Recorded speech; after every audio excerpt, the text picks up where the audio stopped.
Amém. Agora recebemos nosso preletor da noite, Wilson Gamboge. Seja bem-vindo. Uma salva de palmas.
Tudo bem, gente?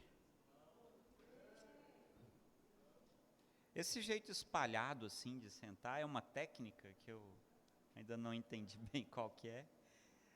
Porque para quem está aqui na frente, a gente tem que ficar fazendo assim, ó. Se tivesse todo mundo um pouquinho mais concentrado, mas fica aí mesmo, vamos lá. Quem estava aqui na semana passada? Praticamente todo mundo. Você estava?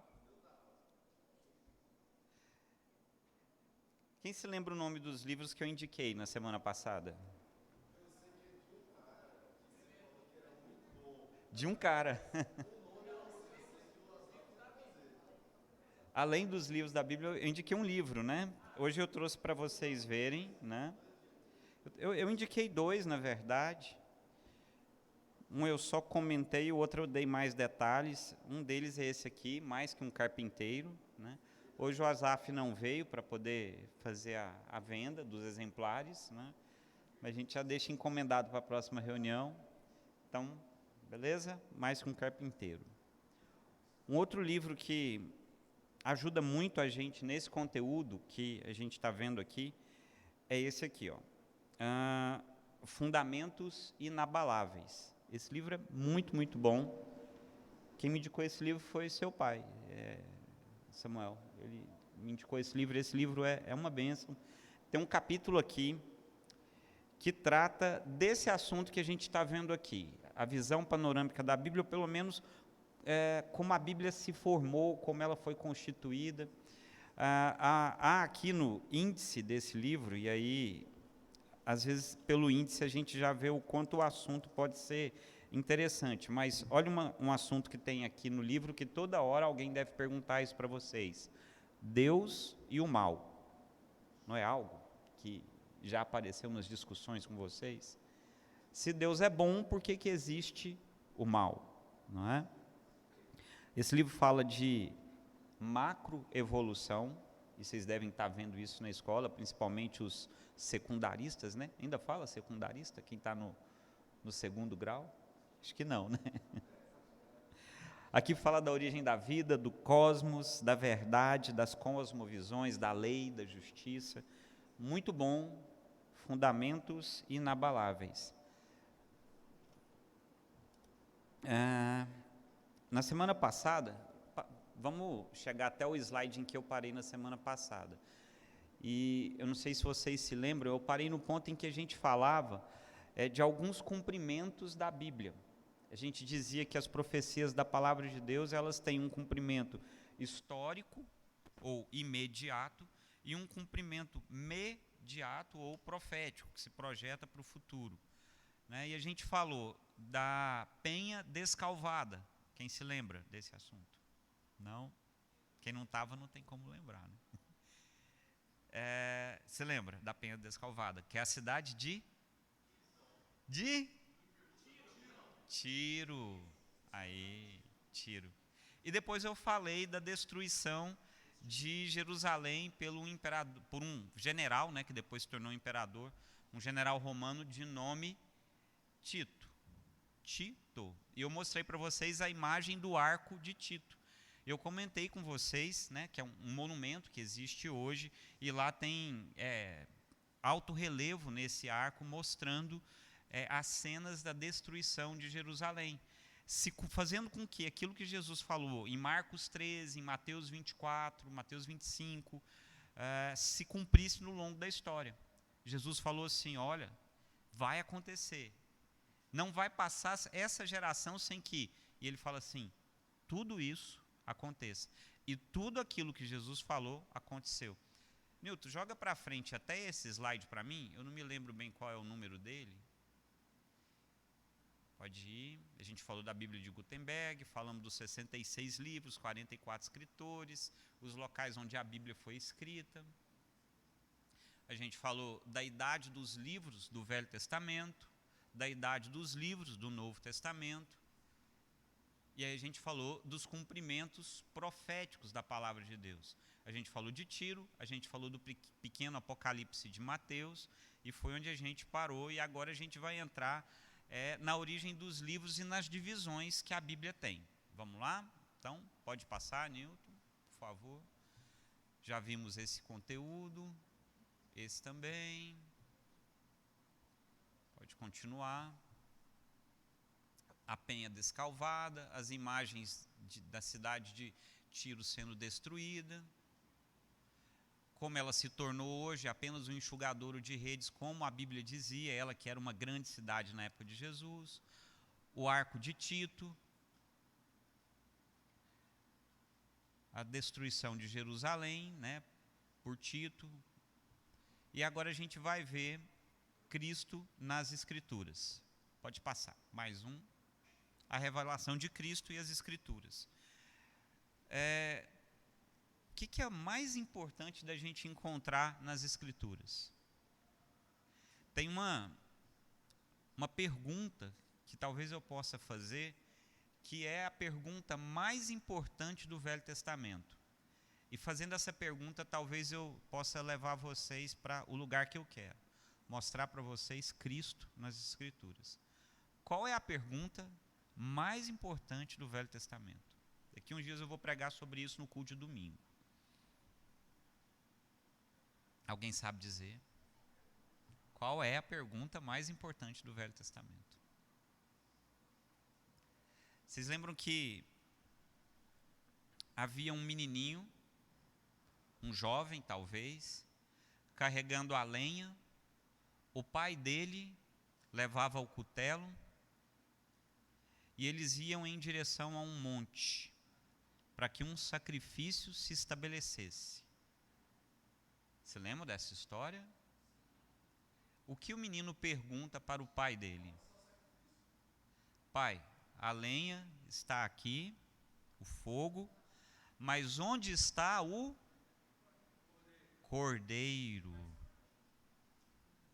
Onde está o cordeiro? Essa é a pergunta mais importante do Velho Testamento. Onde está o cordeiro?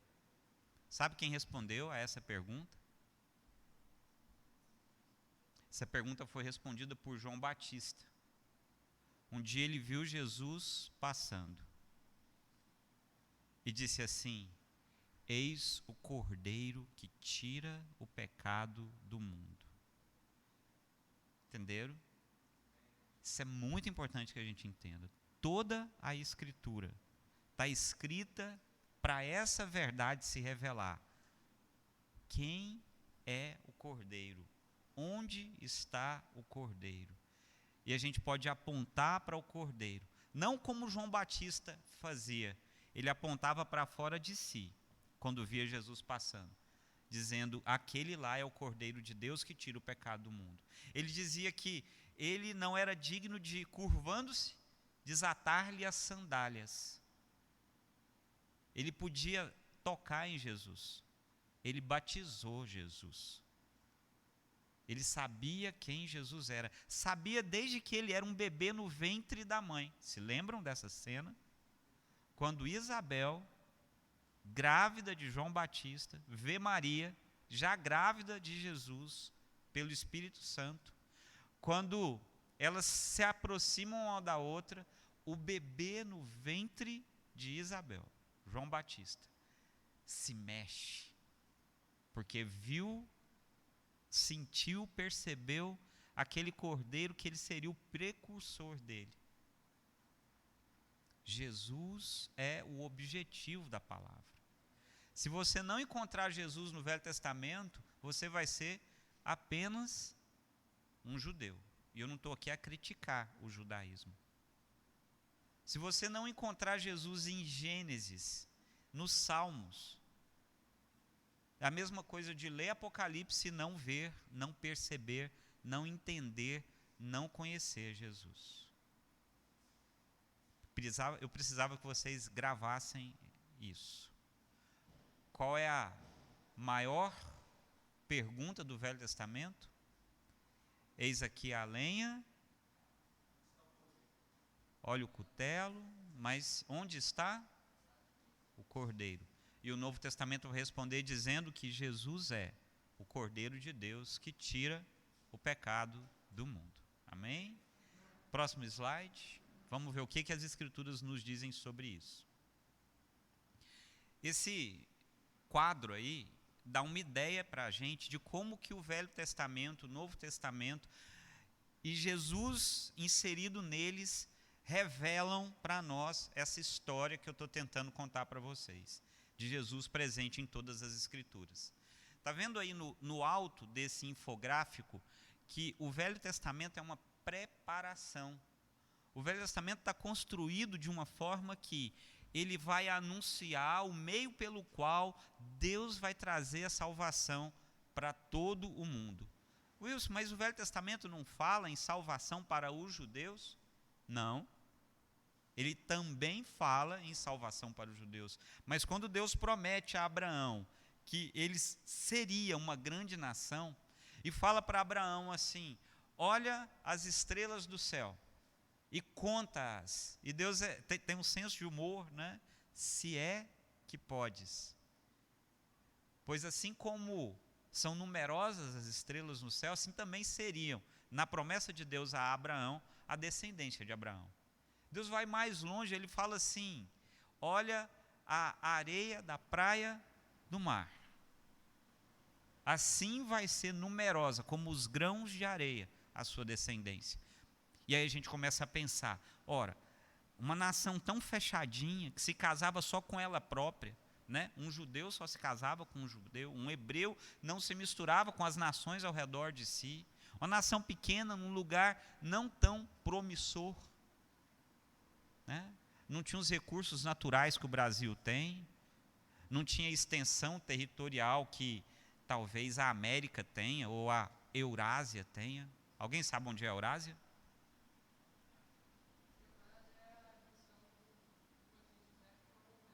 Isso. Esse lugar chama o coração do mundo. Sabia que todo mundo quer o coração do mundo? Ben-Hur perguntou na semana passada de onde viria o anticristo, não é? E aí tem gente que diz que vem da Europa, tem gente que diz que vem do norte. Gog e Magog. Eurásia é onde estavam esses nomes. Gog e Magog, um rei e uma região, né? Onde hoje é a Rússia, a Ucrânia, né? Aquela região que está em guerra hoje. O Velho Testamento preparava o povo para receber a bênção que Deus prometeu para Abraão. A bênção de Deus para Abraão nos alcançaria, porque fala assim: abençoarei os que te abençoarem. Está vendo? Que a promessa vai além daquele povo que Deus chamou de a menina dos seus olhos, e glória a Deus por isso. Mas hoje essa menina também somos nós. Você pode dizer que é a menina dos olhos de Deus. E quando Jesus vem e cumpre essa palavra e nos insere na bênção de Abraão, se antes havia um povo que era o povo que tinha direito de exercer o sacerdócio, agora nós é que temos esse direito. Lá em Pedro, o apóstolo Pedro, né? Pedro vai dizer numa das suas cartas que nós, que nem povo éramos, agora somos nação santa, sacerdócio real, povo de propriedade exclusiva de Deus. O Velho Testamento nos preparou para esse momento de assumirmos o lugar de ter Deus como o nosso Deus. Nós somos aquele povo que agora podemos dizer e ser chamados de o povo de Deus, assim como Deus era Deus de Abraão, Deus de Isaac, Deus de Jacó. Hoje Deus é Deus de Ben-Ur, é Deus de Nilma, é Deus de Yasmin, é Deus de Samuel, de Isabela, de Aloísio, de Sandra. Há no sobrenome de Deus cada um dos nomes de todos nós, porque Ele quis nos incluir na bênção que Ele prometeu em figura lá no Velho Testamento e agora se consolida. Por isso que o Velho Testamento é essa preparação. Eu estava falando de João Batista, que apontava para Jesus, não é? Hoje você tem um privilégio maior do que o que João Batista teve. João Batista só apontava, só tocava, só via, sabia quem ele era. Você tem um privilégio tão maior, porque você carrega Jesus dentro de você. Quando você for apontar, agora é aqui, ó, no seu coração. Nós carregamos a Cristo. Apontamos para nós, para que as pessoas possam ver, veja Cristo em nós. Eis aqui em mim o Cordeiro de Deus que tirou o meu pecado e que também tira o pecado do mundo. A gente precisa entender essa relação do velho com o novo, com a manifestação que é Jesus. Por isso o velho é a preparação. Os evangelhos são a manifestação desse propósito de Deus de mostrar Jesus como nosso Salvador. Quais são os evangelhos? Mateus, vamos lá, Marcos, Lucas e João. 3 são sinóticos. O que é sinóticos? Parecidos, próximos uns dos outros, com histórias muito próximas, e um aparentemente serviu de base literária e de pesquisa para que os outros fossem feitos. Marcos provavelmente é o primeiro dos evangelhos. Mateus e Lucas tiram dali fundamentos. João é sozinho, João é singular. João é João. Entende, João? João não é sinótico, porque ele tem histórias muito diferentes. Por exemplo, João, quando vai falar nos milagres de Jesus, ele não fala em milagres, ele fala em sinais, semeion no grego. Ele não usa a expressão milagre, ele usa a expressão sinais. E João aparentemente não, João é o mais extenso dos evangelhos, e lá estão registrados apenas 7 sinais. Há evangelhos como, por exemplo, de Marcos, bem mais curtinho, que tem, salvo engano, 20 milagres. Interessante que cada um desses evangelhos traz uma característica de Jesus, traz traz situações em que Jesus é colocado para nós como aquele que é o Senhor, como aquele que é, e a gente vai ver isso com mais detalhes, mas vai guardando aí. Se você não entender agora, daqui a pouquinho você entende. Guarda no seu freezer espiritual, na hora certa você descongela para comer. Mas Mateus aponta Jesus como o rei, como o Senhor que é rei. Marcos aponta Jesus como um servo. Lucas aponta Jesus como homem. E Jesus é rei, Jesus é servo, Jesus é homem. E João aponta para Jesus como Deus, como o Senhor, na condição dele ser exatamente aquilo que Deus é. Aquilo que lá em Filipenses vai se dizer de Jesus, lá em Colossenses vai se dizer de Jesus. Uma das expressões é: ele é a exata expressão de Deus. Ele é, segundo Colossenses, a imagem do Deus invisível. Pensa nessa expressão. Jesus é a imagem do Deus invisível. O que é invisível tem imagem? Que expressão! Mas Jesus é, andando entre nós, visto por todos nós, a exata imagem, a exata expressão do Deus invisível. Quem recebeu um videozinho de WhatsApp esses dias, em que a pessoa é levada, vendada, para diante de uma pessoa vestida de Jesus? Alguém viu esse vídeo?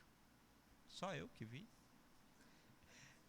As pessoas são levadas com vendas e se sentam numa cadeira, e de frente delas há um homem vestido de Jesus, com a coroa de espinhos, com as roupas típicas. Você viu? Pelo menos alguém viu. Puxa vida. E o que acontece com as pessoas quando elas são desvendadas? Lembra? Começam a chorar. Alguns se assustam quando veem Jesus. Põe a mão no coração e, ao olhar para Jesus, entre aspas, elas sentem o poder daquela imagem. Jesus comunica vida até hoje, mesmo numa simples representação. Porque quando a pessoa olha para aquele homem, todo maltrapilho, com a coroa de espinhos, liga na mente dela um fato, que quando Jesus se manifestou nos evangelhos, ele deu a sua vida pelos pecadores. Ele é um fato.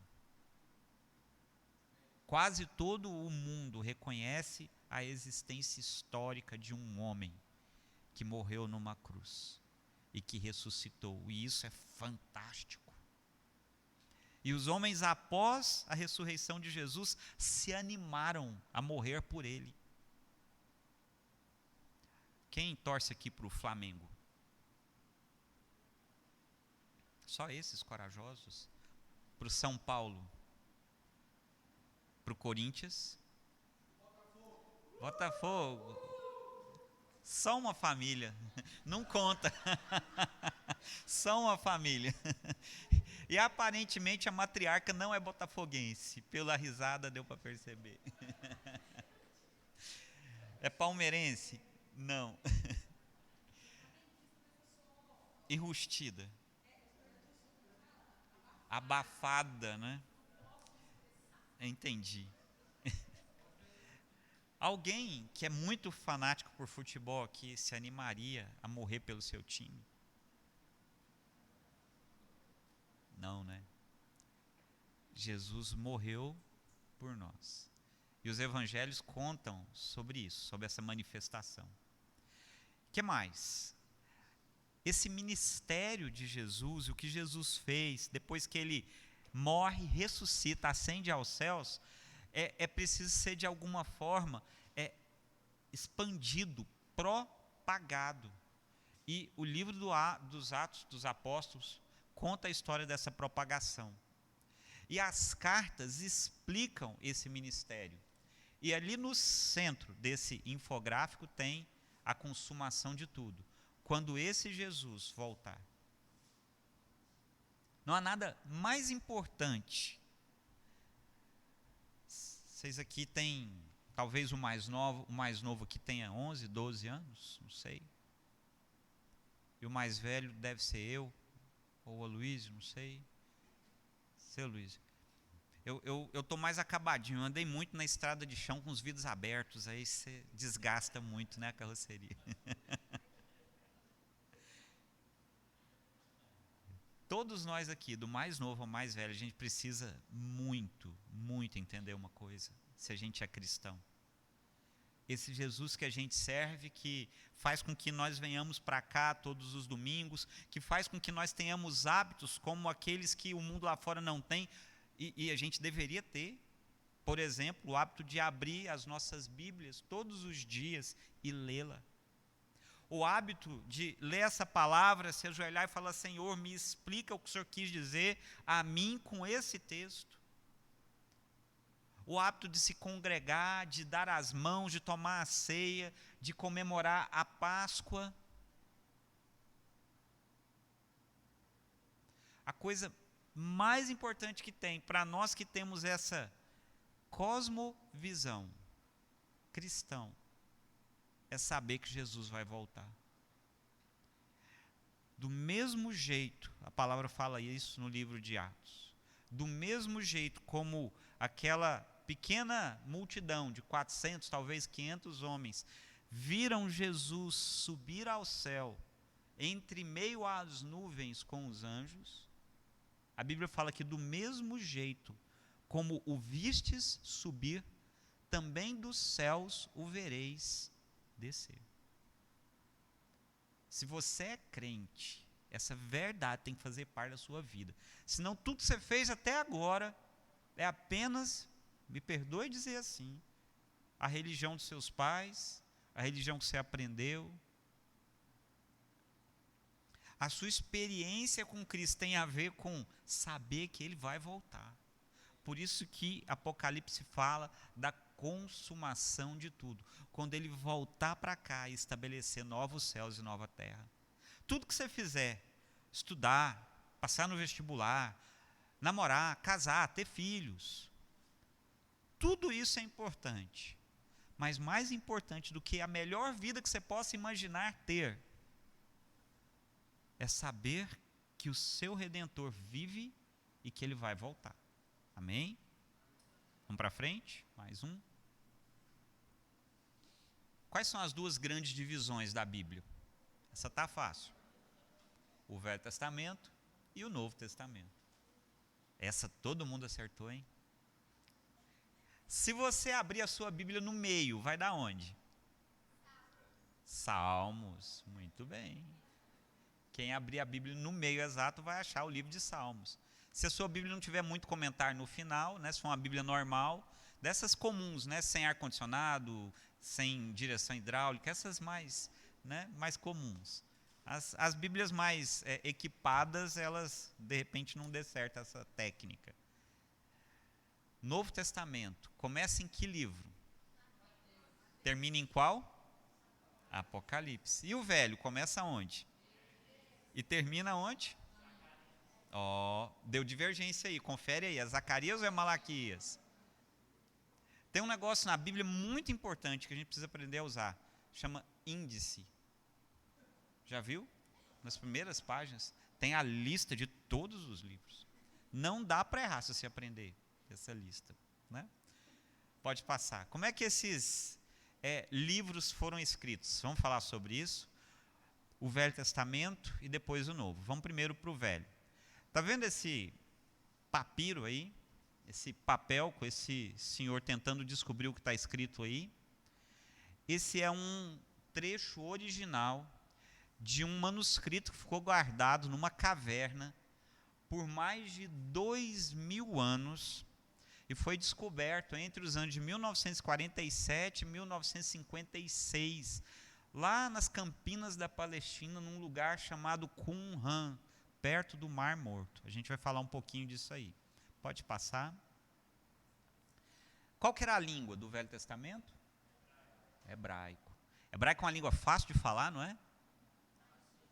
A gente tem dificuldade com português, né? Já pensou hebraico. E já pensou o seguinte, falar, quando a gente escuta alguma coisa em hebraico, né, que tem que dar um gutural na língua, né? Assim, dar uma tremida para sair alguns sons. Imagina o seguinte, o hebraico com o qual a Bíblia foi escrita é um hebraico um pouquinho mais complexo do que o hebraico que se fala hoje. O hebraico que foi escrita, a Bíblia, era o hebraico massorético, e esse hebraico ele não tinha vogais, só consoantes.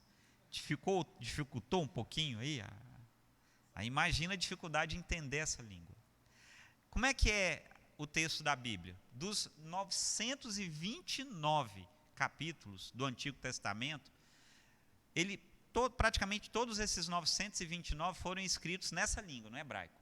Mas tem algumas pequenas exceções. Partes de Daniel, 2 trechos pequenos de Esdras, tem um versículo em Jeremias que foram escritos numa língua chamada aramaico, que é uma língua que era falada na época de Jesus.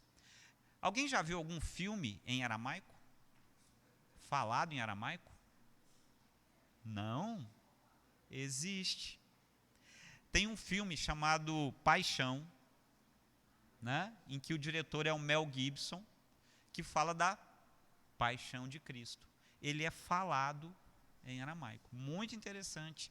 Vale a pena, Ben-Hur, Nilman, sentar com essa galerinha, especialmente se tiver 12 para cima, porque ele tem censura de 14 anos, salvo engano, e assistir juntos. É um excelente filme. Quantos já viram Paixão? Poucos, né? Poucos. Yasmin, você já viu Paixão? Não, né, filha? Oi? Alguém falou alguma coisa? Eu perdi. Paixão de Cristo, do Mel Gibson. Né? Um filme dos anos... Se o Davi estivesse aqui, ele ia me explicar que ano que era. Mas deve ser início dos anos 2000, deve ser 2006, 2007, por aí. Talvez menos, talvez mais. Vamos para frente mais um pouco. O que mais a gente sabe sobre o Velho Testamento? Quantas cópias existem? Cerca de 6.000 cópias do Velho Testamento. Ué, mas essas cópias é dele inteiro? Não. Essas 6.000 cópias são de partes do Velho Testamento. Trechos inteiros, partes de livros, livros inteiros, ao todo, conjunto de documentos que falam o texto do Velho Testamento, mais ou menos 6.000 documentos que têm partes ou até extensões inteiras do Velho Testamento. 6.000 manuscritos, beleza? Vamos ver um pouco mais. O texto é aquele texto que eu falei para vocês, do hebraico massorético, que é um hebraico sem vogais, só com consoantes, facinho de ler, de entender.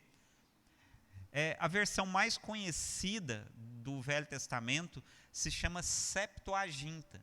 Por quê? Porque essa língua, o hebraico massorético, era uma língua limitada àquele período da história e àquele povo. Aquele povo que usava esse livro. Eles falavam o hebraico. Mas a religião judaica foi se estendendo num determinado momento da história. E Deus teve o cuidado de preservar os textos originais, fazendo com que um grupo de sábios massoretas, como se fossem escribas, se juntassem. Tem gente que diz que eram 70 desses sábios, e eles se juntaram mais ou menos no ano 200 e poucos, tem divergência, entre 200 e 300 anos antes de Jesus, eles se juntaram e num período, e aí também tem divergência, de 70 ou 72 dias, então 70 ou 72 homens, num período de 70 ou 72 dias, se juntaram para pegar tudo que eles tinham disponível do Velho Testamento, em hebraico, e traduzir para a língua que era a língua que ganharia o mundo. Ainda não tinha ganhado, mas ganharia em seguida. Olha a providência de Deus de fazer com que esse texto fosse preservado. E que língua foi essa para a qual o texto hebraico foi traduzido? Grego. O nome dessa tradução? Septuaginta. Ela é a mais comum, o próximo texto ali vai dizer isso para a gente. Ali vai falar dos targums ou targums aramaicos, que são traduções do hebraico para o aramaico do século 2 e 3 a.C.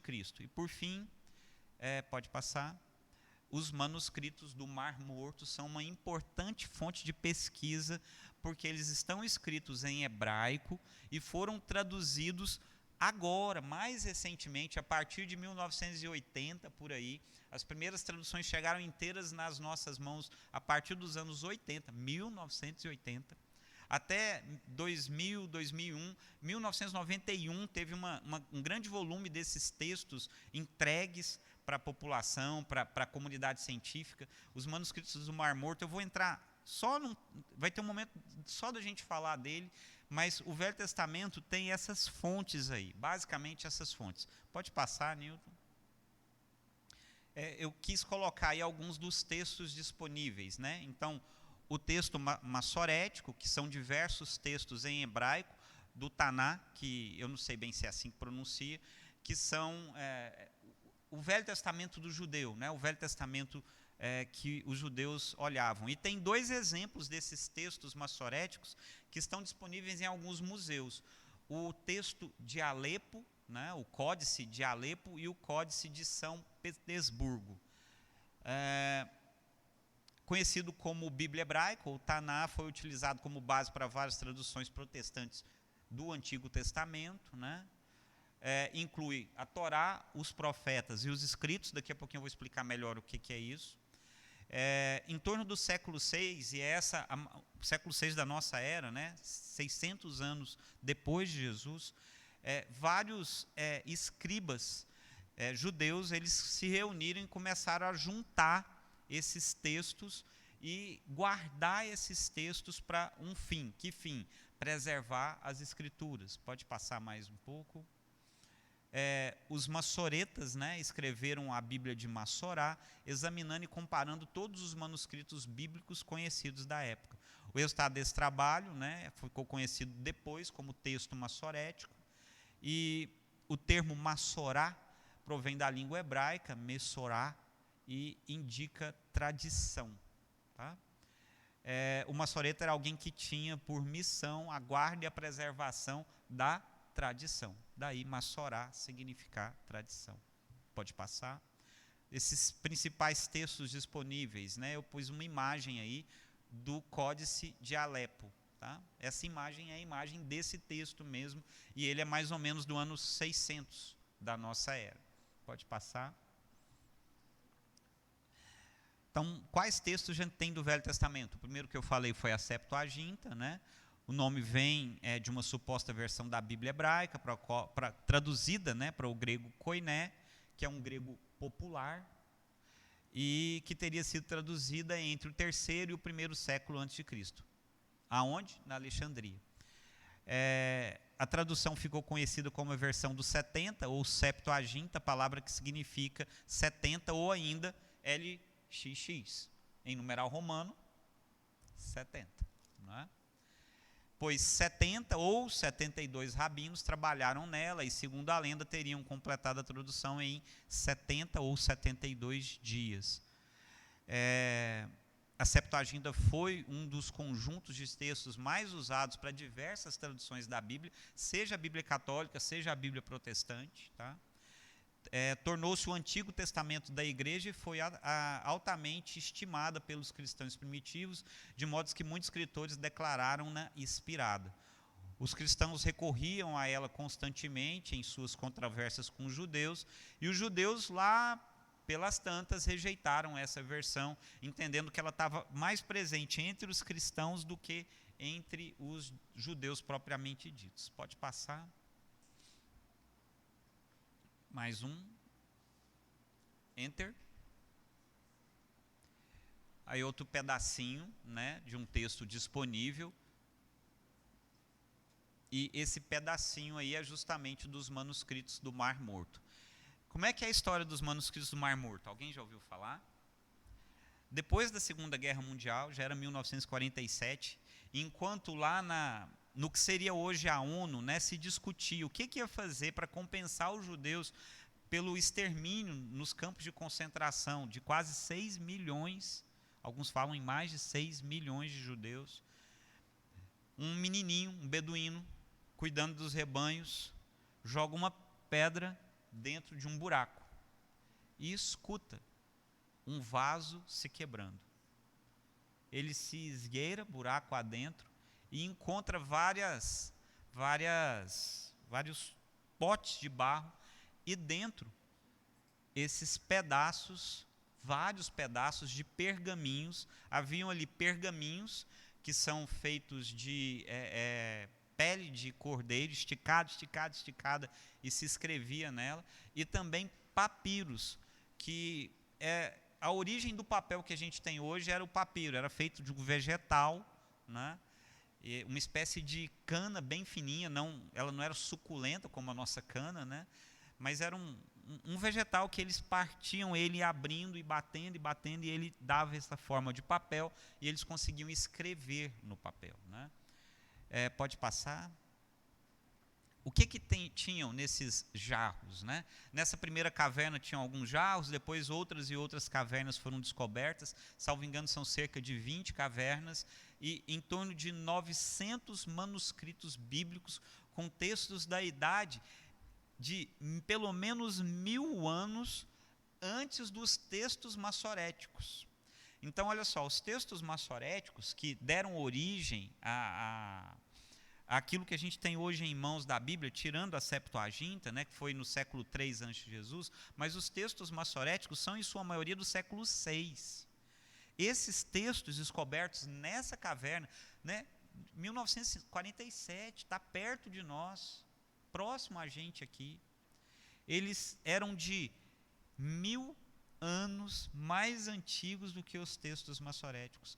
A maioria desses textos datam do período de Jesus, mais ou menos o ano 30, 40, 50 da era cristã. Essas comunidades que guardavam esses textos, eles eram chamados de, muito provavelmente, eram essas as comunidades de essênios. E eles guardavam esses textos bíblicos para preservar a pureza deles, e eles viviam meio que reclusos, em comunidades isoladas. Eles não se misturavam com a religião daquele tempo, a época em que a religião era dominada pelos saduceus. Eles são da época de Jesus. Há quem diga e especule que João Batista era da comunidade dos essênios. Por quê? Porque João Batista vivia no deserto, João Batista vestia roupas não típicas de quem era um filho de sacerdote. Lembra que João Batista era filho de sacerdote? E que roupa ele vestia? Peles de quê? Camelo ou carneiro? Camelo. E o que ele comia? Alguém arrisca? Gafanhotos e mel silvestre. A Bíblia fala que ele era como um graveto agitado pelo vento, tão magrinho que ele era. Provavelmente ele era dessa comunidade que guardou a palavra de Deus. Isso mostra, né, demonstra o cuidado de Deus com a preservação da sua palavra. Eu já contei isso aqui, mas eu vou contar de novo. Alguns podem não ter ouvido, né? Mas levou muitos, ainda há trechos desses manuscritos sem tradução hoje ainda. Há equipes de universidades da Holanda, da Inglaterra, do Canadá, dos Estados Unidos. Havia uma equipe com representantes da Universidade Católica aqui de Goiás que trabalhou há uns 20 anos atrás em parte da tradução desse material. Tem alguém, não sei se um goiano, mas em terras goianas, que teve acesso a esse material e pegou nesse material. E olha que interessante. Eu sei que você já deve ter ouvido muitas vezes as pessoas dizerem, né, eu mesmo comentei isso aqui dia desses, que a Bíblia, no longo do tempo, foi adulterada, mexida, traduzida para várias e várias traduções, em várias línguas. Isso fez com que ela, de alguma forma, perdesse a sua essência e fosse manipulada para que os interesses dos homens fortes e poderosos da religião prevalecessem. Já ouviram alguma coisa parecida com isso? Não é? Esses manuscritos do Mar Morto foram encontrados, Deus permitiu que a gente achasse, para mostrar o quanto isso é falso. Newton, volta lá naquela primeira imagem daquele senhor com a lupazinha. Queria que vocês gravassem essa imagem.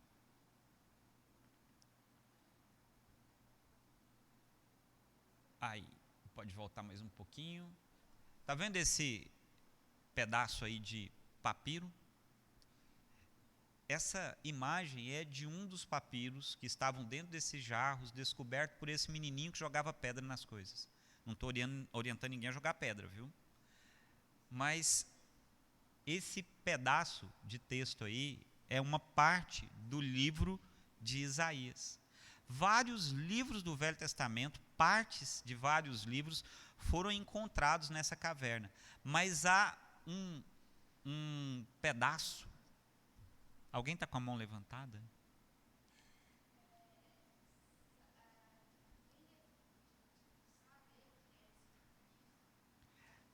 Tem jeito, tem o nome desse menino e ele era um grupo de beduínos, sabe-se quem são e quem recebeu das mãos desses beduínos esse material e foi guardado. Então, sabe sim. A gente vai guardar as perguntas para o final, lembra? A gente põe o microfone aqui para gravar a pessoa perguntando. Uma coisa bem legal, depois ele se vê no YouTube perguntando, né? Apesar de a gente não estar transmitindo hoje, mas a gente vai gravar, né? Então, o mico está garantido, pode ter certeza. Esse texto aí é um pedaço do livro de Isaías. Eu disse que vários textos têm pedaços enormes, mas o livro de Isaías é ele todo. Faltam poucos versículos. E aí, eles trabalharam anos e anos traduzindo esse texto, que é uma parte, eles chamam de o Grande Isaías. E quando eles terminaram, depois de 15, 20, 30 anos, não sei ao certo quanto tempo levou, sabe o que se descobriu? Esse texto que ficou guardado numa caverna por 2000 anos. Sem que houvesse os poderosos da religião, sem que houvesse as mudanças linguísticas, gramaticais, coloquiais, os costumes de fala, sem que nada disso afetasse aquela caverninha lá nos desertos da Palestina. Quando acabaram essa tradução, se percebeu que a Bíblia que você tem aí, com o livro de Isaías lá, é idêntico. Aquilo ficou preservado sem a ação do homem por 2000 anos. Compreende o tamanho desse milagre? Isso é um milagre. A Bíblia é segura. A Bíblia é correta. A Bíblia, ela não foi deturpada, ela não foi mexida, ela não foi traduzida sem zelo, sem cuidado. Homens e mulheres de Deus se esmeraram na preservação dessa verdade, porque Deus foi lá e iluminou o coração deles, para que essa verdade estivesse garantida, para fazer parte da nossa fé hoje. Entende isso? Isso é tão importante também que vocês entendam e compreendam. Deus preservou essa verdade limpa, íntegra, virgem para nós. Amém? Vamos para frente? Agora a gente vai falar um pouquinho sobre o Novo Testamento e como é que ele foi composto.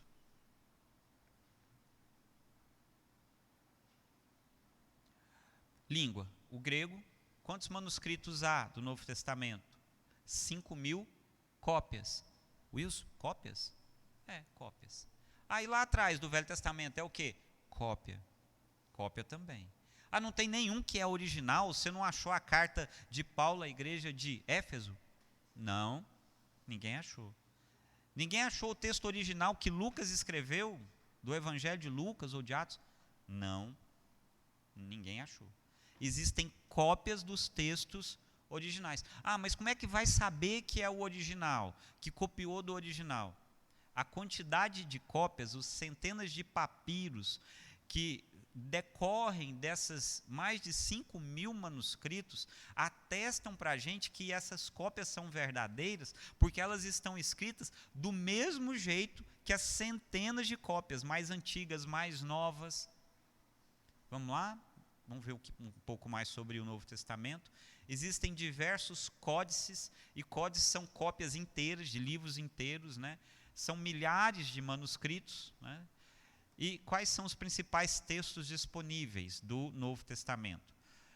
Então vamos lá, quais são esses manuscritos que estão entre nós? O Códice Alexandrino, também conhecido como o manuscrito A, ele pertence à primeira metade do século V, e então a gente está falando de 500 anos depois de Jesus, e esse código contém a Septuaginta, né, e grande parte do Novo Testamento.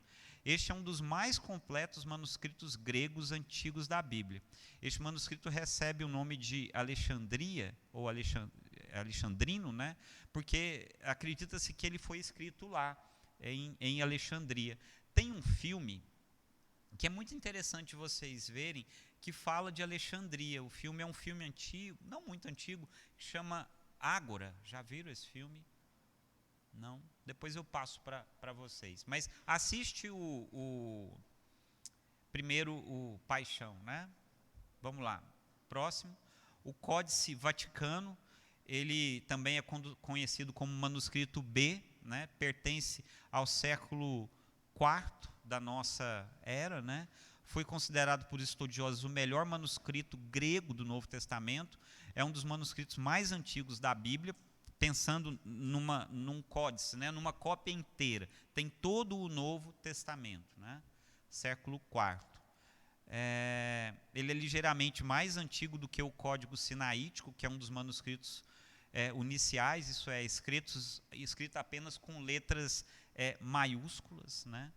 E aí o código sinaítico, também conhecido como manuscrito Aleph, primeiro algarismo do idioma ou do alfabeto hebraico, né? É um dos mais importantes já descobertos, é do século IV também, e o único que contém o Novo Testamento inteirinho. Ele está hoje no Museu Britânico, né? E junto com o Códice Vaticano é um dos mais importantes manuscritos bíblicos, né? Do grego, para que a gente tenha referência da Bíblia, além da Septuaginta, que só tem o Velho Testamento. Vamos lá, mais um. Wilson, o que esse gráfico aí quer dizer?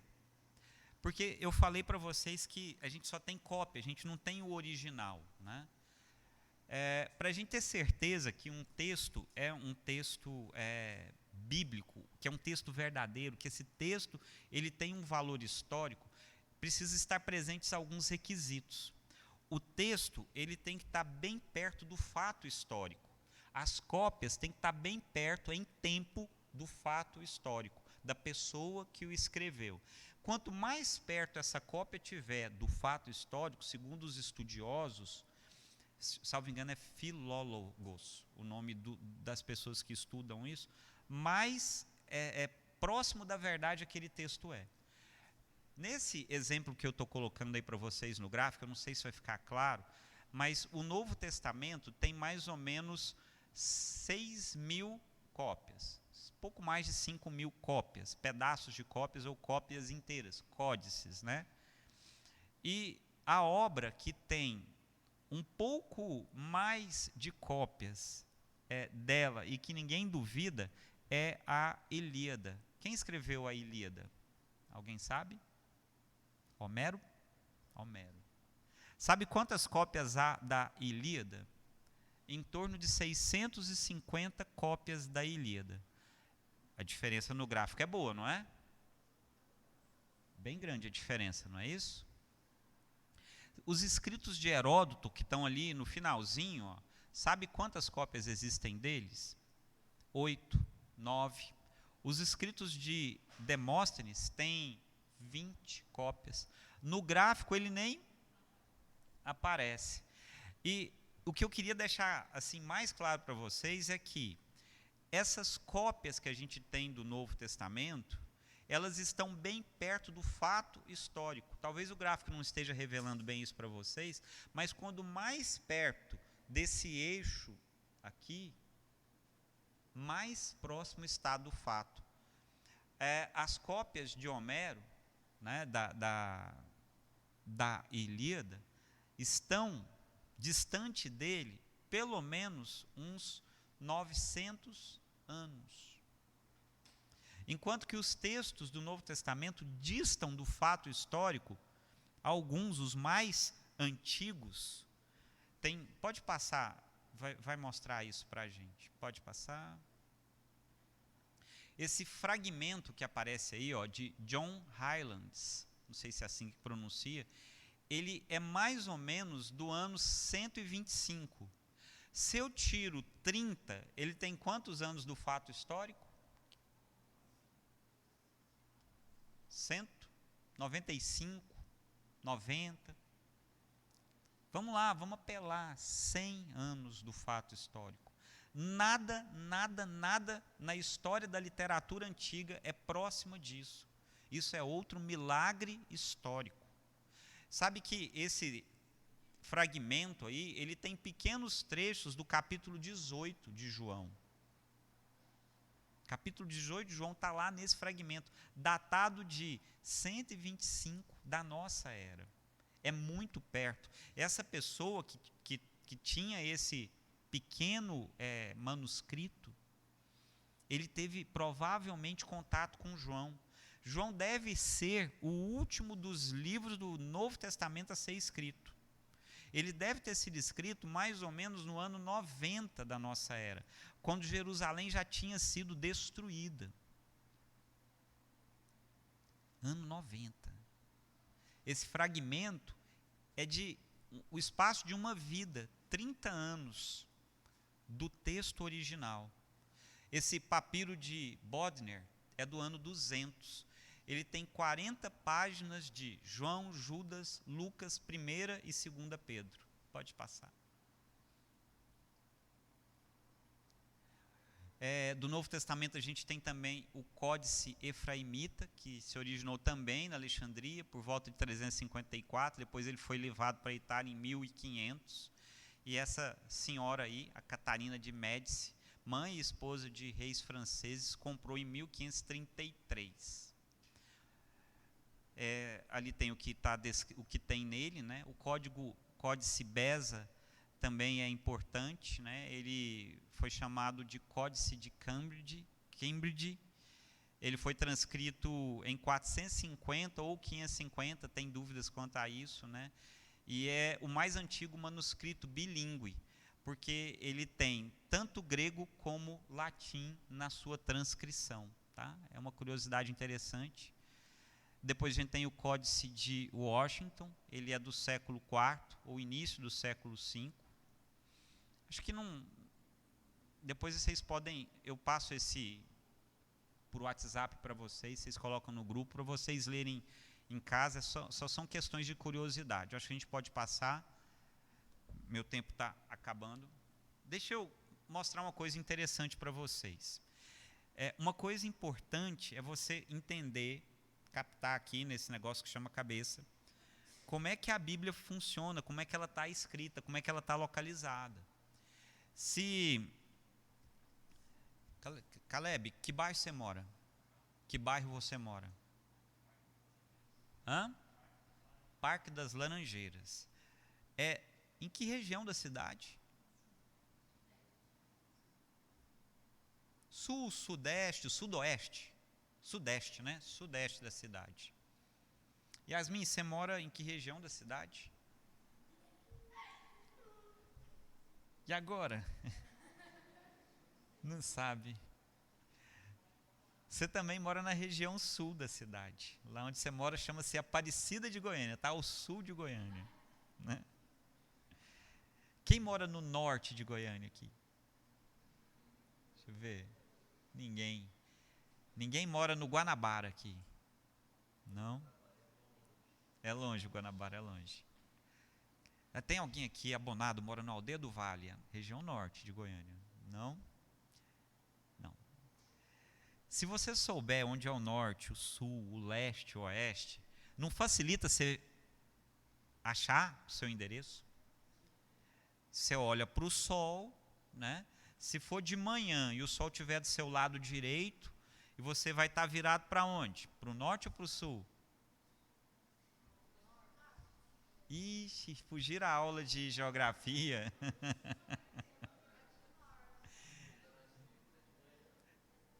Norte. E se eu tiver depois do meio-dia com o lado direito do meu corpo voltado para o sol, então a minha frente está olhando para o sul. Saber essas coisas é importante para você não se perder, ou não é? É importante que você não se perca na Bíblia, amém? Entender onde está cada coisa dela. E aí a gente tem um jeito de decorar isso. Chama Arco dos Escritos, com relação ao Velho Testamento. Como é que o Arco dos Escritos se estabelece? Ele se estabelece assim, ó. Mais um. Eu tenho 3 conjuntos de 5 livros e 2 conjuntos de 12. Então eu tenho o primeiro conjunto de 5, o Pentateuco. O segundo, calma, volta. Calma aí, está antecipando? Eu tenho o primeiro conjunto de 5 livros Pentateuco. Eu tenho 5 livros poéticos. Depois eu tenho 5 livros proféticos, mas os profetas maiores. Depois eu tenho 12 livros históricos e depois 12 livros de profetas menores. Aí agora a gente pode passar, vai, Newton. Olha lá, dentro do Pentateuco eu tenho Gênesis, Êxodo, Levítico, Números e Deuteronômio, os livros da lei, os livros que Moisés escreveu. Depois nos poéticos, Jó, Salmos, Provérbios, Eclesiastes e Cantares. Os proféticos, Isaías, Jeremias, Lamentação de Jeremias, Ezequiel e Daniel. E os históricos, primeiro Josué, Juízes, Ruth, 1ª e 2ª Samuel, 1ª e 2ª de Crônicas, Esdras, Neemias e Esther. E os poéticos, ou proféticos, profetas menores? Oséias, Joel, Amós, Obadias, Jonas, Miqueias, Naum, Abacuque, Sofonias, Ageu, Malaquias e Zacarias. Não ficou fácil? Vamos somar? 3 vezes 5? 15. 12 mais 12? 24. Mais 15? 39. 3 vezes 9? Passa o próximo. 3 vezes 9, 27. Olha o que acontece no Novo Testamento. É a escada dos escritos. Olha porque o 3 vezes 9 vai ser importante. Dá um enter. Olha como é que estão constituídos os escritos do Novo Testamento na escada dos escritos. Vai, Nilton, mais um. Vamos somar. 1 mais 5, mais 8. Vamos, gente. Quanto?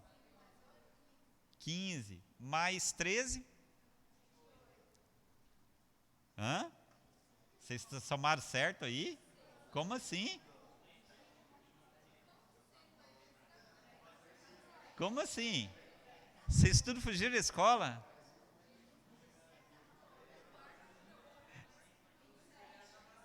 (27). 3 vezes 9, 27.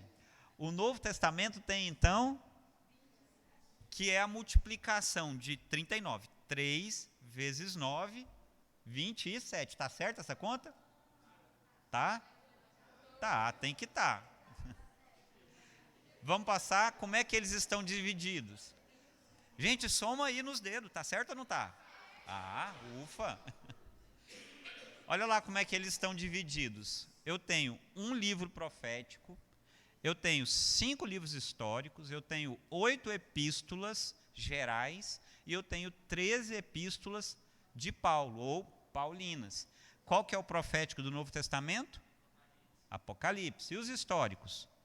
Mateus, Marcos, Lucas, João e Atos. Os evangelhos e Atos. E as epístolas gerais? Agora dificultou, né? Vamos do começo. Qual seria a primeira epístola geral que não é paulina? Hebreus?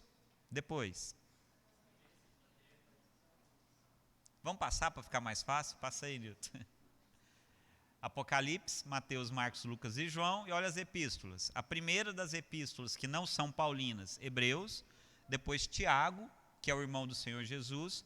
1 e 2 Pedro, 1, 2 e 3 de João e Judas, outro irmão de Jesus. Tá? Tiago e Judas são irmãos de Jesus. Como assim, Wilson? Jesus não nasceu da Virgem? Sim, mas Jesus é o primogênito de Maria e depois de Jesus ela teve filhos e filhas.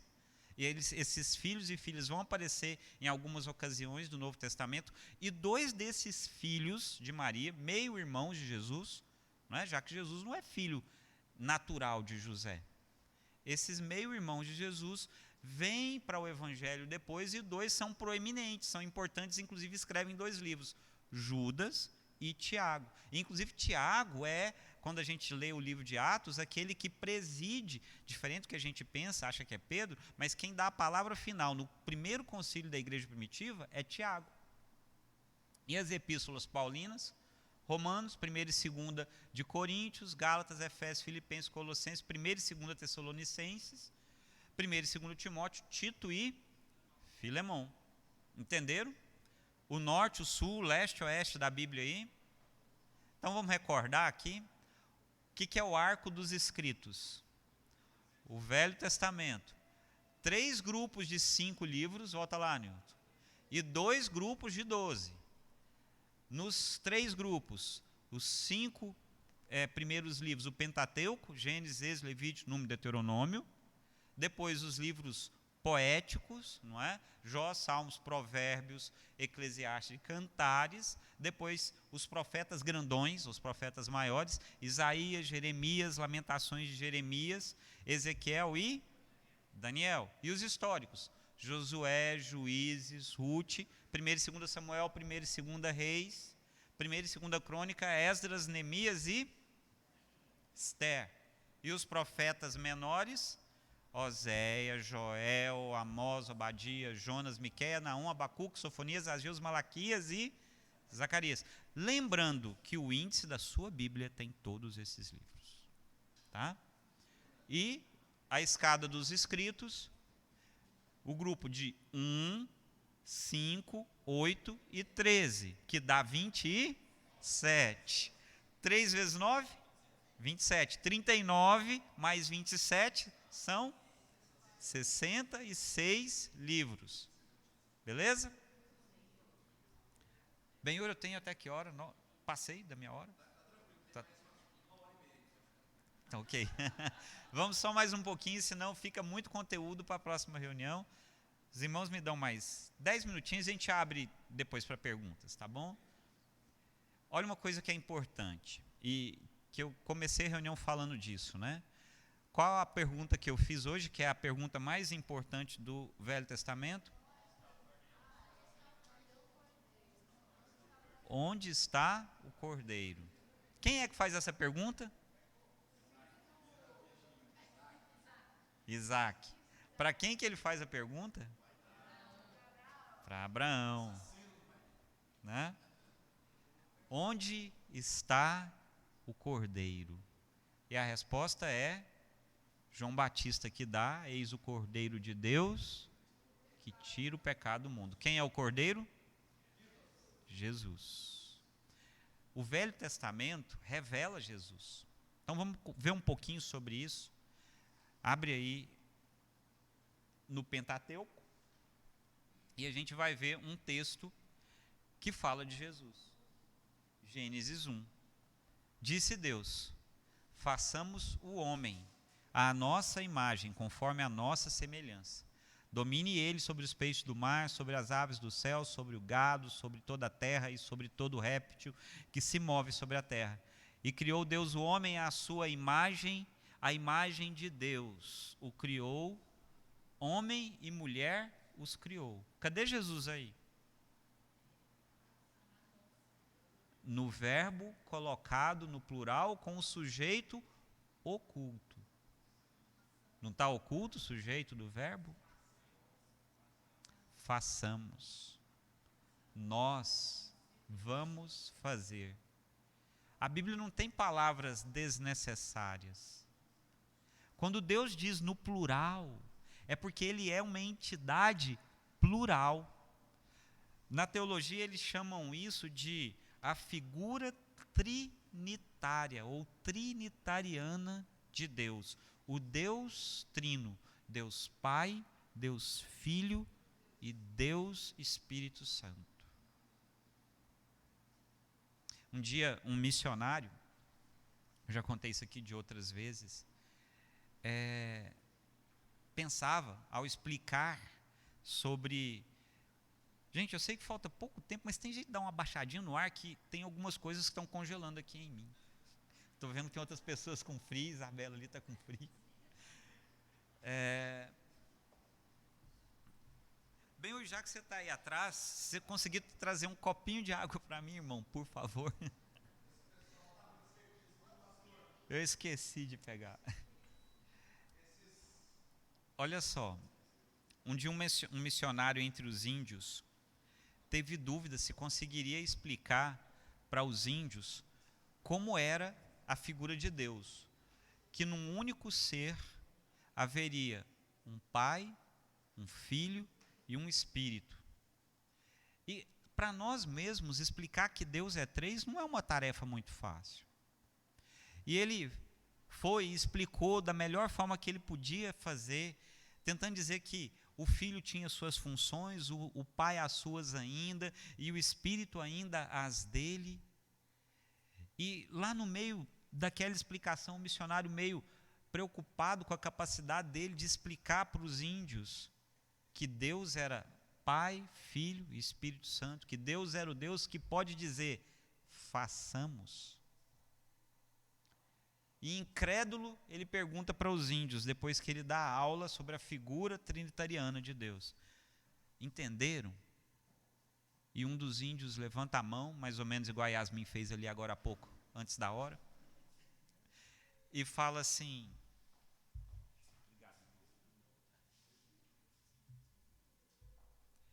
e fala assim: eu entendi.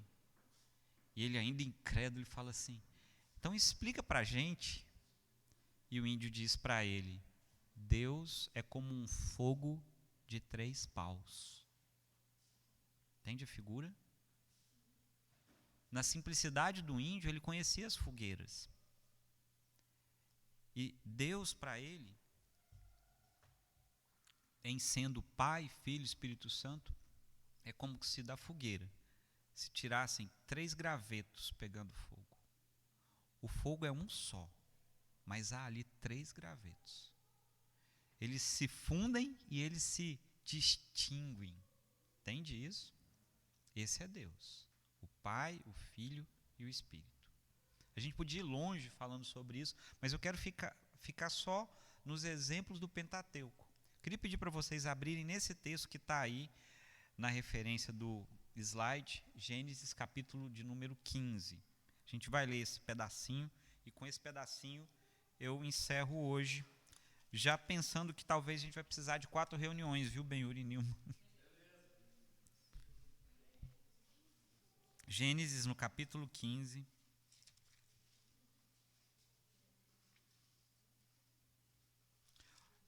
Olha comigo o verso número 1.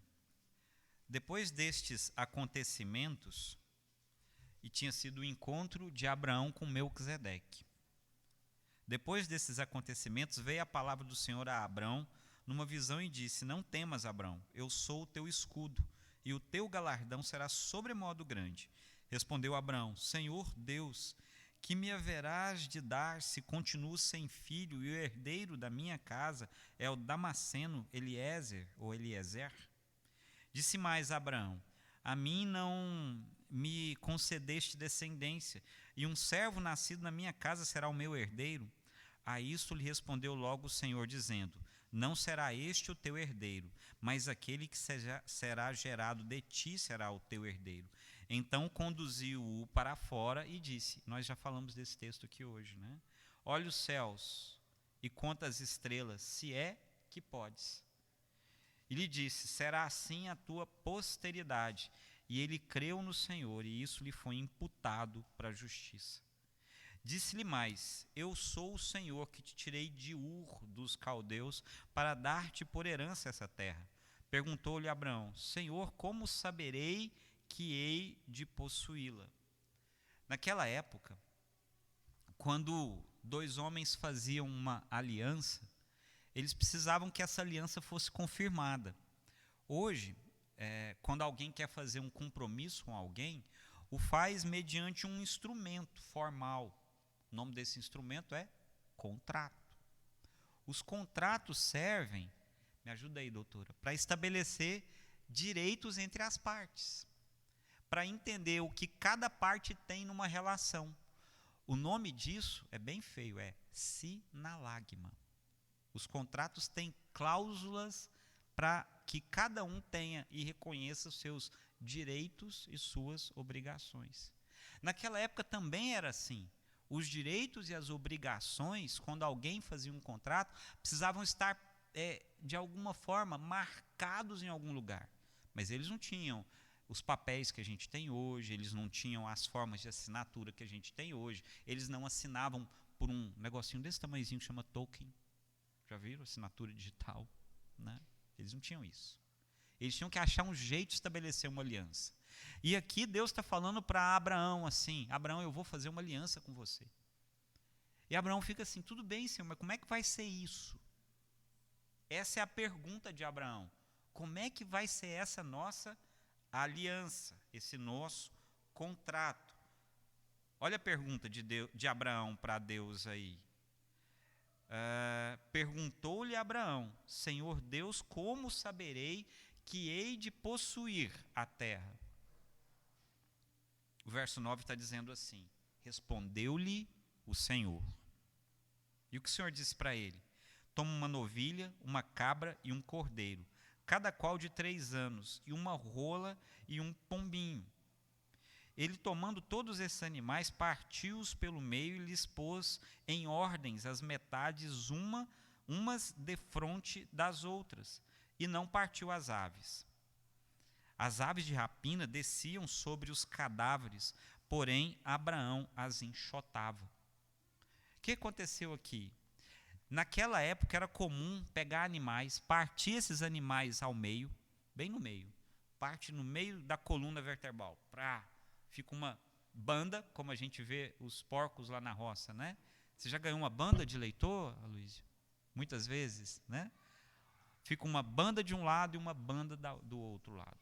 O animal era fendido ao meio. Foi assim que aconteceu aqui. Com esses animais partidos, Deus ia fazer um memorial, uma aliança. Era comum que, quando alguém fazia aliança naquela época com outra pessoa, partisse um animal e os dois partícipes da aliança, as duas partes da aliança, viessem, deixa eu sair do microfone um pouquinho, e andassem por entre as partes dos animais. Se cogita, se imagina, há registros de que esses animais ficavam postos um de frente para o outro, né, as partes, as bandas, e os parceiros andavam ao redor dessas partes, passando pelo meio delas, meio que fazendo um oito deitado, ou o sinal do infinito. Interessante isso. Como se chancelassem, assinassem o acordo. E essas partes desses animais estão lá, e Abraão está esperando Deus aparecer ali para andar com ele no meio das partes dos animais. Diga, Ben-Hur. Diz aí.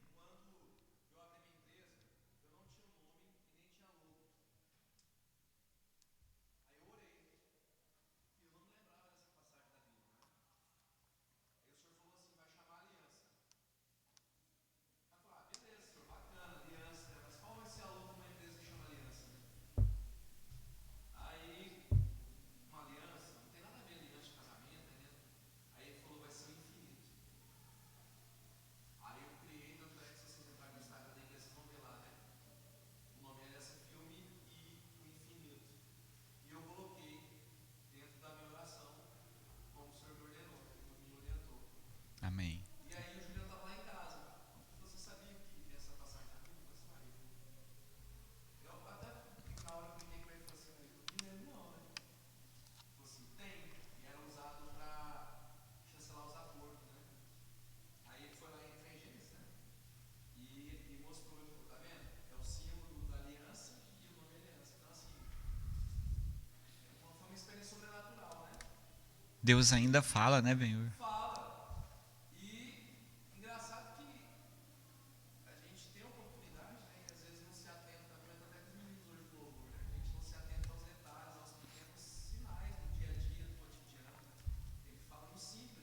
Exatamente. É. O Lutero dizia que Deus ainda fala, e ele fala pela sua palavra. Está aqui, né? E aí, o que acontece? Abraão fica esperando, não aparece ninguém. Aí o verso 12 vai dizer assim: ao pôr do sol, caiu profundo sono sobre Abraão, e grande pavor e cerradas trevas o acometeram. Então lhe foi dito: sabe com certeza que a tua posteridade será peregrina em terra alheia, e será reduzida à escravidão, e será afligida por 400 anos.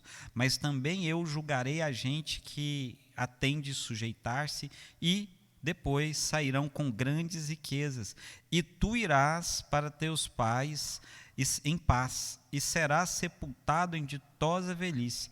Na 4ª geração tornarão para aqui, porque não se encheu ainda a medida da iniquidade dos amorreus. E sucedeu que, posto o sol, houve densas trevas, e eis que um fogareiro fumegante e uma tocha de fogo passou entre aqueles pedaços.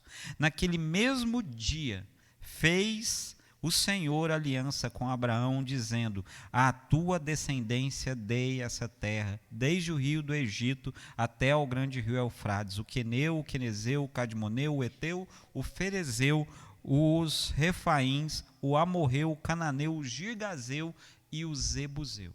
Todos o Senhor deu a Abraão. Aqui fala assim que um fogareiro fumegante. e uma tocha de fogo, enquanto Abraão dormia, passou por entre meio às partes dos animais, fazendo 8 deitado, fazendo a aliança.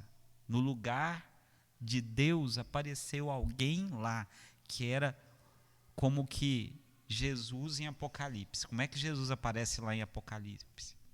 Seus olhos eram como tochas de fogo. Seu cabelo era reluzente. Seu rosto era branco. Suas vestes eram como vestes alvejadas. Jesus é essa representação aqui. Jesus está presente aqui. Jesus é que faz aliança com Abraão, faz aliança conosco. Entende isso? Lá no Velho Testamento, Jesus já está sendo representado. Se você ler o comecinho do livro de Apocalipse, você vai ver essa figura de Jesus como aquele que é como uma tocha de fogo, como um fogareiro fumegante, que toma o lugar e faz aliança conosco. Amém? Eu vou parar por aqui para deixar vocês fazerem uns minutinhos de perguntas e na semana que vem a gente retoma a partir daí, tá bom? Primeiro a perguntar, um de cada vez. Pode. Tá bom? Como é que tá a visão aí, Milton? Oi. Põe do meu ladinho. Porque parece. Se a câmera pegar aí. Aí, pronto. Aparecendo aí na televisão? E aí, vamos lá, temos só 10 minutos. Quem é o primeiro?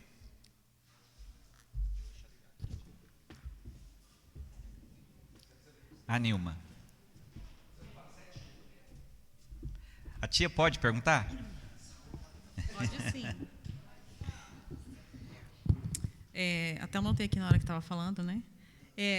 O que foi achado, o manuscrito de Isaías, lá em 1947, ele bate com o que temos hoje na palavra, né?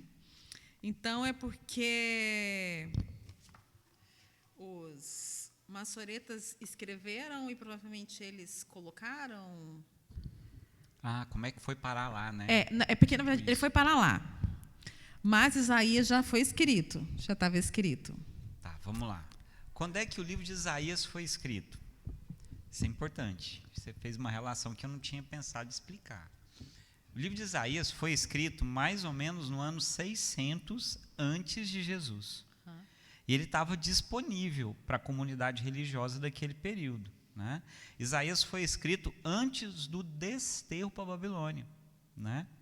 E aí preservou-se esse livro, né? Talvez Daniel, Esdras, Neemias, Josué, Zorobabel guardaram esses manuscritos e eles eram copiados e entregues para as comunidades. Provavelmente nas sinagogas judaicas da Babilônia haviam trechos do livro de Isaías. Se a gente for lembrar, Jesus, no livro de Lucas, na primeira leitura que ele faz numa sinagoga, ele abre um manuscrito que é dado para ele, né, o rolo, e ele abre o lugar no livro de Isaías em que estava escrito: o Espírito do Senhor Deus está sobre mim, porque o Senhor me ungiu a pregar boas novas aos quebrantados, né, e a propagar o Evangelho, né? Eu não me lembro agora com certeza de todo o texto, mas engraçado que lá em Isaías fala assim: a anunciar o ano aceitável do Senhor e o dia da vingança do nosso Deus. Jesus para antes de falar do dia da vingança, porque o dia da vingança ainda viria, mas o momento em que ele lê, ele, olha, começa aqui e se cumpre aqui, e ele fala, se cumpriu aqui essa palavra, porque ele era o ungido. Mas vamos lá, Isaías foi escrito, várias cópias foram distribuídas para as comunidades, lá no ano 30, 40, antes do ano 70 da era cristã, essas comunidades de Qumran, dos essênios, se refugiavam no deserto e guardaram essas cópias, escritas 400, 500, 600, 200, 100 anos antes, né? Podiam ser cópias bem antigas ou cópias próximas deles. E o importante é que eles guardaram, eles tinham isso em mão no ano 70. Eles foram destruídos no ano 70 da nossa era. Então, eles tinham isso em mãos, colocaram lá nessas cavernas, e quanto provavelmente foi Tito que distribuiu Jerusalém, que também distribuiu a comunidade dos essênios, quando eles foram destruídos, os manuscritos foram preservados, e eles ficaram 2000 anos guardados. Qual a idade deles? Eles podiam ser pertinho de Isaías, de 400, 500, 600 anos, ou podiam ser do momento em que eles estavam escrevendo e guardando, né, o ano 70, quando eles foram guardados. Expliquei? Mais ou menos. Mas então tinham cópias deles que já estavam circulando, com né? Centenas de cópias, talvez esses foram milhares. que eles guardaram lá, e as outras cópias foram que originaram o que a gente tem hoje. Essas várias e várias cópias que estavam disponíveis antes de Jesus, né, elas se tornaram, por exemplo, em língua grega, a Septuaginta. A Septuaginta é todo o Velho Testamento traduzido no século 2 ou 3 antes de Jesus, né? Tiraram do hebraico e traduziram para o grego. Beleza. Valeu. Entenderam? Boa pergunta, muito bom. Ô Luiz, quer fazer pergunta? Diga, Luiz. Pai ou filho? Pai. Não, o filho é Luizinho. O Aloysiozinho é maior que o Aloysiozão, né? No microfone. Para todo mundo ouvir. Vai lá, Yasmin, você quer perguntar? Vê lá, de casa sua mãe vai ver a pergunta. Ela ser proibida de perguntar. Vai, filha, pergunta. Mas, tipo, por que eles... Chega perto, senão eles não ouvem. Por que eles quiseram, tipo, guardar lá? Por que não podia ser em outro lugar? Ah, tá. Interessante sua pergunta. Eles tinham que guardar porque eles estavam sendo perseguidos. Seja pelos saduceus, que eram os chefes da religião naquela época, seja pelo próprio governo romano. E foi justamente o governo romano, quando brigou com os saduceus, que destruiu os essênios e também destruiu os saduceus, que eram chefes do templo naquele período. Eles foram destruídos provavelmente no ano 70 da nossa era, por esse general romano chamava Tito. O pai dele chamava Vespasiano e era o imperador de Roma na época. Tá? Entendi. Boa pergunta também.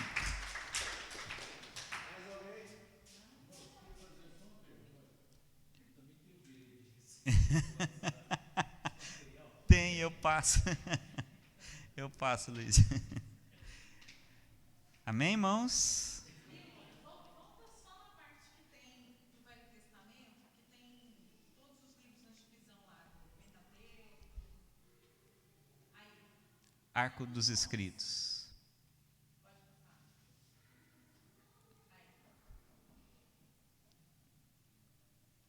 Bateu com o seu índice aí? Porque, na verdade, era uma dúvida que eu tinha, né? Porque ele não tem uma sequência cronológica. Ah, boa, boa. Isso é importante falar. Tem sequência cronológica nos livros do Velho Testamento? Não. Não tem. Então, diga. Por que a igreja tem que ler a Bíblia? Eu vou joguei pro lado. Eu quero saber por que nós, já que a Bíblia não segue uma cronologia, né, dentro dos livros, por que a igreja tem que ler cronologicamente, no caso, seguindo, na verdade não é cronologicamente, né, mas seguindo os livros. Na verdade, se a gente for pegar o início da Bíblia, seria em João, não é isso? O Verbo fez... Não, é que ele falou assim, né? Qual que é o texto mais antigo da Bíblia, né? No princípio era o Verbo, e o Verbo estava com Deus, e o Verbo era Deus. Está em João, né? Eu poderia ir em Hebreus, né? Tendo Deus outrora falado aos pais pelos profetas, nos últimos dias nos falou também pelo Filho. Isso, Amém. né? Quando Deus falou aos pais pelos profetas, está lá atrás, né? Mas uma organização. Certo. Lá nos anos 1800 e alguma coisa, quase 1900, um irmão, salvo engano, ele é inglês, e salvo engano o nome dele é Robert Roberts. Ele desenvolveu uma técnica para a gente ler a Bíblia toda em um ano. usando uma divisão de mais ou menos assim, 3 capítulos por dia. De vez em quando vai dar 4 ou 5, mas em média 3 capítulos por dia. E aí dava para você começar em Gênesis e ir até Apocalipse. Isso ficou muito difundido na vida da igreja, e aí a gente tem esse costume de ler do começo para o fim. Né? É lógico que Gênesis traz a história da criação, Êxodo, a saída do povo de Deus do Egito. Né? Quando a gente olha para Levítico, a gente vê a lei sendo dada, e Deuteronômio é a lei sendo dada de novo, é a nova lei. Números é os registros históricos desse período. Né? O que eu poderia dizer? Não há uma ordem cronológica desses livros do Velho Testamento, assim como não há ordem cronológica dos livros do Novo. Já que eu disse para vocês que provavelmente o livro mais antigo do Novo Testamento seja o livro de João, né? E as 3 cartas de João, 1ª, 2ª e 3ª de João, depois Apocalipse, e aí as últimas cartas de Paulo, as cartas que a gente chama da prisão, né? E depois Lucas e Atos são mais ou menos da mesma época, quando ainda não havia sido destruído Jerusalém. Então, eles são de antes do ano 70, já que Jerusalém foi destruída no ano 70. Quando João escreve Apocalipse, provavelmente Jerusalém já estava destruída e não tinha mais tempo. Mas, assim, se a gente pensar em antiguidade, né, Jó, Gênesis, Êxodo, Levítico, Número e Deuteronômio são do mesmo período. Provérbios e Cantares e Eclesiastes também são do mesmo período, só que posteriores ao Pentateuco e ao livro de Jó. Alguns livros foram escritos mais ou menos na mesma época e pela mesma pessoa. Então, Josué, Juízes e Ruth estão na mesma época, contam o mesmo período de história. 1ª e 2ª Samuel, 1ª e 2ª Reis, 1ª e 2ª Crônicas, e também alguns dos Salmos foram escritos na mesma época. Esdras e Neemias, mais ou menos na mesma época. Se a gente for pensar nos profetas maiores, né? Isaías e Ezequiel são mais antigos, já Daniel é mais recente que Jeremias e Lamentação de Jeremias. E os profetas menores, todos são posteriores, então eles são mais novos, estão mais perto de nós. Né? Ageu foi escrito mais ou menos na mesma época de Esdras e Neemias. Naum também. Jonas a gente não sabe, mas ele é um pouco mais antigo. Joel é um pouco mais antigo. Malaquias e Zacarias, do período do templo, ainda antes do desterro da Babilônia. Então, assim, não tem uma sequência cronológica, não. Você encontra uma lógica, mas qual que é o mais antigo, qual que é o mais novo, eles não estão assim descritos na Bíblia. Tá? Ainda que, realmente, Zacarias é o último dos livros, mais ou menos ali no ano 400, né? Antes de Jesus. Né? Acho que é isso. Respondi?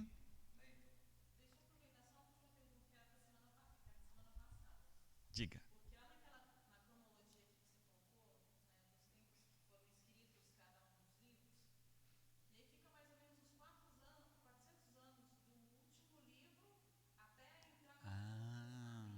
Boa. Foi. Vou até repetir para ficar gravado, né? Nilma está perguntando do período de aparente 400 anos de silêncio. Né? É verdade. Entre o último livro do Velho Testamento, que deve ser Malaquias e Zacarias em tempo, né? Há um silêncio profético. Houve um silêncio de Deus, não há livros nesse período. Esse período de mais ou menos 400 anos de silêncio só é terminado quando começa a manifestação no Novo Testamento com o falar de Deus para Zacarias, o pai de João Batista. Né? Deus volta a falar, e é tão assustador Deus falar depois de tantos anos de silêncio, né, que ele fica mudo. Né? Ele se assusta tanto com o falar de Deus. Né? A gente vê Simeão, né, recebendo Jesus lá no templo e levantando Jesus, e fala assim, o Nunc Dimittis, né, que eu já preguei sobre isso aqui. Né? Simeão levanta o infante Jesus, o bebê Jesus, e fala assim: podes agora, ó Deus, despedir o teu servo, porque os meus olhos já viram a tua salvação. Deus falou com ele ali, né? Mas realmente esses 400 anos são de aparente silêncio. Que, por exemplo, para alguns, não é tão silencioso assim, porque existe literatura judaica do período em que é Deus consolidando as bases de pensamentos que viriam a fazer parte do próprio cristianismo. Então, por exemplo, aquilo que Jesus fala no Sermão do Monte, como, por exemplo, a regra áurea. O que é a regra áurea, Yasmin? A gente já falou disso lá em casa. Ou a regra de ouro? Esqueceu o que é?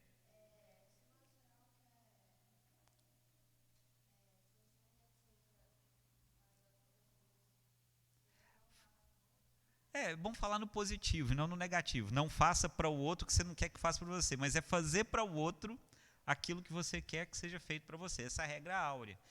Essa regra áurea fazia parte dos ensinamentos rabínicos do período de 100 anos antes de Jesus, pelo menos, né? Então, havia um falar de Deus. Na Bíblia Católica, há alguns livros que estão situados mais ou menos nesse espaço de tempo de silêncio. Por exemplo, o livro de 1ª e 2ª Macabeus, que não fazem parte do plano judaico, o judeu não aceita esse livro, mas é um livro que tem uma história interessante. É interessante que leiamos, eles não fazem parte do nosso plano cristão, né? Oi?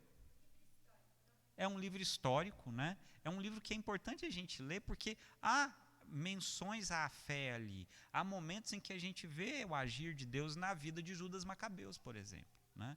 Então, ainda que não seja um livro inspirado, é um livro interessante de ser lido, né? Vou pegar a expressão que Isabela usou ali. É um livro histórico, né? E é desse período de silêncio, né? Beleza? Vamos orar para encerrar, então? Posso orar, pastor Benhur? Amém. Senhor, te louvamos por essa oportunidade de estarmos juntos, estudando as direções que a Tua Palavra nos dá.